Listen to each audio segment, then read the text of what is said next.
Graça e paz, queridos, graça e paz, amados. Mais uma vez aqui, pela misericórdia de Deus, para trazer uma palavra da parte de Deus para você. Agradecendo ao pastor pela confiança e convidando os irmãos para abrir suas Bíblias no livro de Atos, no capítulo 16, a partir do versículo 16. É um texto bem conhecido nosso, onde nós lemos assim: E aconteceu que, indo nós à oração, saiu ao encontro, nos saiu ao encontro uma jovem que tinha um espírito de adivinhação, a qual, adivinhando, dava grande lucro aos seus senhores. Estava seguindo a Paulo e a nós, clamava, dizendo: Estes homens que anunciam o caminho da salvação são servos do Deus Altíssimo. Isto fez por muitos dias, mas Paulo, perturbado, voltou-se e disse ao Espírito: Em nome de Jesus Cristo, eu te mando que saias dela. E na mesma hora saiu. Queridos, eu não vou ler o texto todo porque ele é bem conhecido, ele é longo, nós temos pouco tempo para a palavra, mas eu gostaria de chamar a atenção aos irmãos alguns detalhes desse texto aqui. Ele diz que, indo nós à oração, Paulo não estava fazendo nada de errado, Silas não estava fazendo nada de errado, eles estavam indo para a oração. Indo eles à oração, saiu uma moça que tinha um espírito de adivinhação, ela adivinhava coisas. E por ela adivinhar, tinha gente que, claro, se prevalecia disso para ganhar dinheiro. Ela adivinhava, a pessoa ganhava dinheiro. E ela, esse espírito imundo, começou a exaltar Paulo e Silas. Cuidado com quem quer lhe exaltar, porque a palavra diz que a gente deve se curvar diante de Deus, né? É, e ao seu tempo, Deus nos exaltará. A exaltação que você queira seja só de Deus, a do homem não. Porque aqui era o diabo que estava exaltando. E Satanás ele gosta de fazer isso. Ele gosta de inflar o nosso ego, para quando o nosso ego estiver inflado. A Bíblia nos diz lá em Provérbios que antes da ruína, gaba-se o coração do homem. E o texto nos diz que Paulo mandou que o Espírito saísse, o Espírito saiu.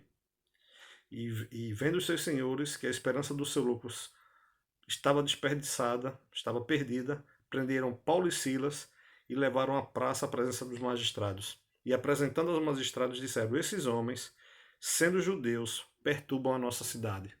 Eles mentiram, dizendo que Paulo e Silas eram judeus. Mas não se preocupe não, você é cristão, vão levantar mentira contra você. Se não levantar, pode começar a ficar se preocupando. Se Satanás não está te incomodando, é uma coisa a se pensar.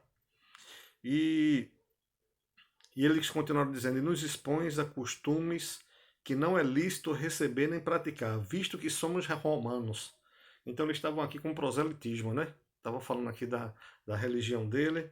E continua: E a multidão levantou-se unida contra eles, e os magistrados, rasgando-lhe as vestes, mandaram açoitá-lo com varas. Isso foi uma injustiça. Não era para fazer isso, porque Paulo era cidadão romano. E a multidão levantou-se unida, né, e havendo-lhe dado muitos açoites, os lançaram na prisão, mandando ao carcereiro que os guardasse com segurança. O qual, tendo recebido tal ordem, o lançou no cárcere interior e segurou-lhes pelos pés e os troncos, no tronco. Perto da meia-noite, Paulo e Silas oravam e cantavam hinos a Deus. Queridos, espera aí. Os cabas saíram para orar, aí encontram a mulher possuída pelo inimigo, eles repreendem, por causa disso são levados à justiça, por causa disso apanham em praça pública, cometem injustiça com eles, e o texto nos diz que perto da meia-noite, Paulo e Silas oravam e cantavam hino para Deus. Nós temos duas situações a tomar diante de qualquer coisa que aconteça: reclamar ou adorar. Qual tem sido a tua decisão? Diante das circunstâncias, diante das dificuldades, você tem parado para reclamar, se maldizer, dizer o que falta, dizer o que não tem. Nós temos sempre a oportunidade, não se compare a ninguém. porque toda comparação ela é errada. Nós não podemos nos comparar a ninguém. O que você pode é moldar. Como? É, Paulo era um homem de Deus. Eu nunca vou ser igual a Paulo, mas eu posso moldar o que Paulo tinha de bom. Paulo buscava a presença de Deus. E aí eu me moldo conforme o apóstolo Paulo. Mas eu nunca vou ser igual ao apóstolo Paulo, mas eu posso me moldar. Eu vejo que a pessoa tem de bom, eu analiso aquilo ali e tento aprender isso dele. E o texto nos diz que perto da meia-noite Paulo e Silas cantavam e oravam. Irmãos, eu queria que você parasse um pouquinho só para olhar a situação, como é que estava Paulo e Silas. Eles estavam presos, diz o texto aqui, num cárcere interior, ou seja, a grade não era assim na frente, como se vê em presídio normalmente. A grade era em cima. Paulo e Silas, além de estar presos num buraco com a grade em cima, havia uma guarda cuidando deles, eles embaixo, amarrado, como diz o texto aqui, no cárcere interior, ele segurou os pés num tronco. E ali mesmo era o banheiro deles, ali eles faziam as necessidades deles. Imagina o cheiro do local, imagina a escuridão do local, imagina como é que eles estavam ali dentro. Mas o texto nos diz que perto da meia-noite, Paulo e Silas oravam e cantavam louvores a Deus. Está difícil a situação, está complicada a situação. O que é que você tem feito? Você tem orado? Você tem cantado? Porque lá em Tessalonicenses diz que por tudo dai graças, porque essa é a vontade de Deus para a vossa vida. Você tem glorificado a Deus mesmo na tribulação? Quando Paulo vem lá em Filipenses 4 e ele diz: posso todas as coisas naquele que me fortalece, muito simples, irmãos. Lê os versículos de antes. Paulo diz: tanto sei passar necessidade como ter fartura. Por isso, posso todas as coisas naquele que me fortalece. Paulo não estava numa vida boa, não. Ele estava numa situação complicada, mas ainda assim ele estava agradecendo a Deus. E o texto continua dizendo que perto da meia-noite Paulo e Silas oravam e cantavam, e de repente, aguarde o de repente de Deus, era um de repente de Deus que as coisas acontecem, glória a Deus. E de repente sobreveio um tão grande terremoto que os alicerces do cárcere se moveram, e logo se abriram todas as portas e foram soltas as prisões de todos. Queridos, o teu murmurar vai soar como música para o ouvido do inimigo. Quando você reclama, você chama Deus de incompetente, você diz a Deus que Deus não sabe cuidar de você. Quando você reclama, você está dizendo a Deus: ó, Deus, está ruim. Deus, o que é que tu está fazendo? Deus... Então, quando você adora, aí as coisas mudam. Quando você adora a Deus, mesmo na tribulação. Meu irmão, Paulo e Silas aqui. Silas podia estar dizendo: mas Paulo, o que é que tu arrumasse para mim? Eu tava na boa aqui, tu me chama para ir lá, para ir pro culto, eu vou, e quando chega, eu levo esse mói de pé aqui, apanhei, tô com as costas toda marcada, e tu ainda quer que eu cante. E Paulo podia estar dizendo: Senhor, eu tava no culto, eu tava indo pro culto, eu tava indo fazer a tua obra. Não.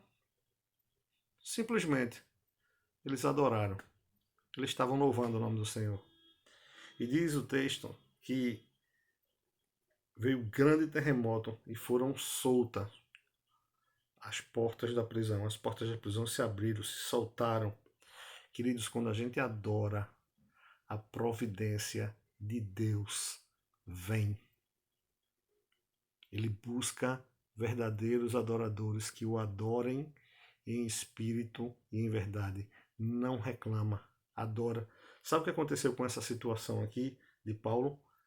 Diz o texto que, acordando o carcereiro e vendo as portas abertas da prisão, tirou a espada e quis matar-se, cuidando que os presos tinham fugido. Mas Paulo clamou com grande voz, dizendo: não te faças nenhum mal. Olha as consequências do louvor, da oração de Paulo. Não te faças nenhum mal, porque estamos todos aqui. E pedindo luz, saltou dentro, e todo trêmulo prostrou-se ante Paulo e Silas, e tirando-os para fora, disse: Senhores, que é necessário que eu faça para me salvar? E eles disseram: crê em Jesus Cristo e serás salvo, tu e a tua casa. E lhe pregaram a palavra do Senhor em todos que estavam em sua casa. E tomando eles consigo naquela mesma noite, lavou seus vergões e foi batizado, ele e todos os seus. Então, levando-os para sua casa, lhe pôs à mesa, e a sua crença em Deus, e alegrou-se com toda a sua casa. Deus muda cativeiro. Deus muda situação. Além deles serem abençoados, além deles serem bem cuidados por aqueles que eram os cuidadores dele, né? Aquele que prendeu, foi aqueles que pediram para ser batizados, foi aqueles que pediram para que Jesus entrasse em sua vida. E a vantagem da gente nisso tudo foi a promessa de Deus, que se fez lá naquele tempo e que se cumpre na tua família hoje, que se cumpre na minha família hoje. Crê no Senhor Jesus Cristo e será salvo, tu e a tua casa. Não reclame, agradeça, adore, deixa o resto com Deus. Deus já tem um plano preparado para você. Se aquieta, Deus está no controle. Deus te abençoe.